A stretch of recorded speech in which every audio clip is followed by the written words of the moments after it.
Hi friends, నమస్తే. Welcome to my channel. ఈరోజు నేనైతే మీకు ఒక మంచి హెల్దీ ఐటెం చూపించబోతున్నాను. అదేంటంటే కిచిడి. కిచిడిని ఎలా రెడీ చేసుకోవాలో ఈరోజు చూసేద్దాం.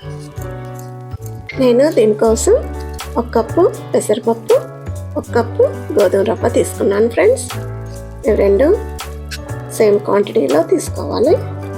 ఇవి మంచిగా కుక్కర్లో వేసేసి మనం వాటర్ వేసుకొని క్లీన్ చేసేసుకుందాం. ఓకే, ఈ విధంగా కడిగేసుకొని మనం కుక్కర్లో పెట్టేసుకుందాం. దీనిలోకి మనం 1 స్పూను జీలకర్ర, 1 స్పూను మిరియాలు యాడ్ చేస్తున్నాం ఫ్రెండ్స్. అది ఇష్టమైతే యాడ్ చేసుకోవచ్చు, లేకపోతే స్కిప్ చేయొచ్చు.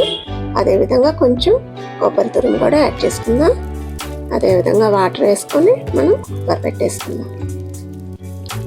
నెక్స్ట్ మనం తాలింపు ప్రిపేర్ చేసుకుందాం ఫ్రెండ్స్. ప్యాన్ పెట్టుకొని ఆయిల్ వేసుకొని అందులోకి ఆవాలు అండ్ జీడిపప్పులు యాడ్ చేశాను.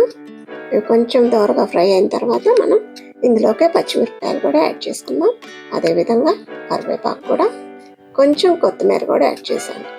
ఇవి కొంచెం ఫ్రై అయిన తర్వాత వాటర్ యాడ్ చేద్దాం. దీనిలోకి ఇప్పుడు టేస్ట్ని బట్టి సాల్ట్ యాడ్ చేద్దాం. ఓకే ఫ్రెండ్స్, ఇప్పుడు అది కొంచెం తెరిలిన తర్వాత ఇప్పుడు ఈ కిచిడి ఏదైతే ఉందో అది మనం కళాయిలోకి యాడ్ చేసుకుందాం. తాలింపులోకి ఈ విధంగా మంచిగా మిక్స్ చేసుకుంటే చాలా బాగుంటుంది ఫ్రెండ్స్. దీనిలోకి మనం ఉల్లిగడ్డ కారం అయితే చాలా టేస్ట్గా ఉంటుంది. ఒకసారి ట్రై చేసి చూడండి. ఓకే ఫ్రెండ్స్, ఒక 5 నిమిషాలు ఉడికిపోతే సరిపోతుంది. ఓకే, ప్రిపేర్ అయిపోయినట్టే. ఇంకా మనం సర్వ్ చేసుకోవటమే. ఇందులోకి మనం నెయ్యి వేసుకుంటే చాలా బాగుంటుంది ఫ్రెండ్స్. నెయ్యి ఉల్లిగడ్డ కారంతో ఈ కిచిడి చాలా టేస్ట్గా ఉంటుంది. ఒకసారి ట్రై చేసి చూడండి.